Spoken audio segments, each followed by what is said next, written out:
Before we dive into the full story, comment where you're watching from, and don't forget to like and subscribe so you don't miss the next one. In this revealing exchange, the New Yorker's David Remnick sits down with UFC CEO Dana White to press him on his fierce loyalty to Donald Trump and his constant deflection of Trump's long history of controversial rhetoric. White wants the world to believe two completely contradictory things at once. First, that he's just a moderate, 1980s-style Democrat, and second, that Trump's reputation for racial provocation is entirely fabricated by the media.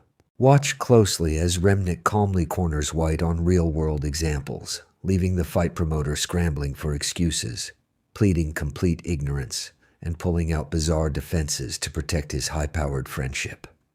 We're breaking down how the narrative completely comes apart the second independent journalism steps into the ring. Let's get straight into the clip. In my 20s, my late teens and 20s, I spent in Massachusetts, which is very liberal. I would consider myself a 80s, 90s Democrat. Have you changed over time politically? No, I haven't changed. So you remain a kind of center-left Democrat? Yeah, I would, yeah. Do you talk politics with Trump? Or did you before the first convention? No. That wasn't a currency of your conversation, of your relationship. If you look at any of my speeches at the conventions or any of that, I don't ever say the left is wrong or the left is bad or the left is this. I spoke about who he is as a person and as a friend and as a human being, because a lot of the narrative that they put out there about him and who he is as a person is gross. But absolutely positively not true. Okay, so let's dig into that a little bit too. I think it's fair to say that if he has that reputation, it doesn't come from outer space.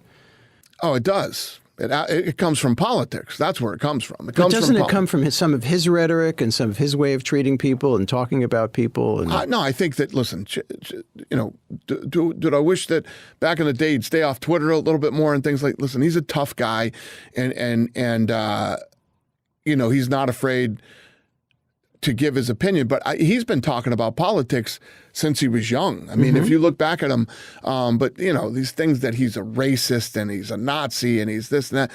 I mean, Donald Trump, all this stuff's coming out now. The Michael movie just came out, and you see all these videos now popping up of Trump defending Michael Jackson and the type of person that he was, and that Michael Jackson was around his children and around his family a lot. But wait a minute, Dana. Michael Jackson, as talented as he was, as brilliant as he was a deeply, deeply flawed human being, to say the least, and was abusive. Everything we know about him.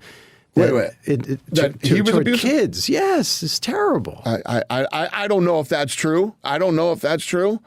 But I can tell you that, the president had a very good relationship with Michael Jackson and had Michael Jackson around his kids all the time and, defended him when that stuff was going down. Do you ever talk politics with the president? To call the guy a racist is crazy. He's not a racist.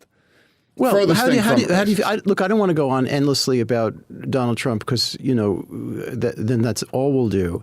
But when he puts out a video that shows the Obamas as apes and then won't even apologize for it, you don't get the willies from that? No, I've been around the guy so much, but that doesn't give you pause, Dana? As far as what? About his views just about his way he talks about other human beings, much less race. But if that's the way if he was that type of a person, first of all, I became friends with this guy, never even imagining that he would be the president of the United States someday. Right. And if he was that type of person, I would never associate with that type of a person, no matter who he was or who he thinks he is. But if he does that, how is he not that kind of person? He's not. Do you know something that I know? In other words, what you're telling me is that you kind of know, of course you know him better personally, but he's the most transparent personality we have in public life. He talks to the press all the time. He's on social media all the time.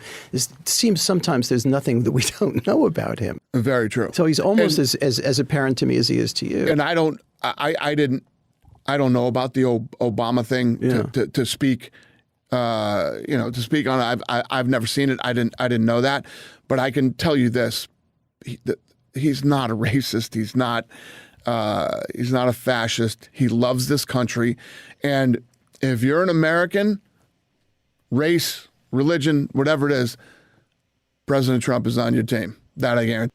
When a high-profile figure tries to play both sides, the contradictions eventually force them into a corner. Dana White claims to be a center-left Democrat, yet he refuses to point out a single flaw or controversial action from Donald Trump's time in office. You simply cannot claim to stand in the political center while offering unconditional protection for every line crossed by a partisan leader. The defense becomes even more absurd when confronted with clear-cut controversies, like the infamous video shared on social media depicting the Obamas as apes. Pleading complete ignorance and claiming to have never seen it is an old media trick. It allows someone to avoid taking a stand because acknowledging the video forces a choice: defend the indefensible or criticize a powerful friend. So instead of addressing reality, they play dumb to protect the relationship. Deflecting by citing friendships from decades past, or claiming someone isn't a racist because they associated with black celebrities in the 1980s ignores the actual issues. Public figures are defined by their actions and rhetoric today, not by who they shared a room with 40 years ago. When supporters focus on attacking the accusation, rather than holding the individual accountable for the behavior, it reveals a complete lack of standards. This is the exact strategy used across partisan media. Claim to be independent to maintain broad appeal, pledge absolute loyalty to preserve access, and pretend to know nothing whenever the two collide. But when an interviewer actually pushes past the talking points, that strategy collapses immediately.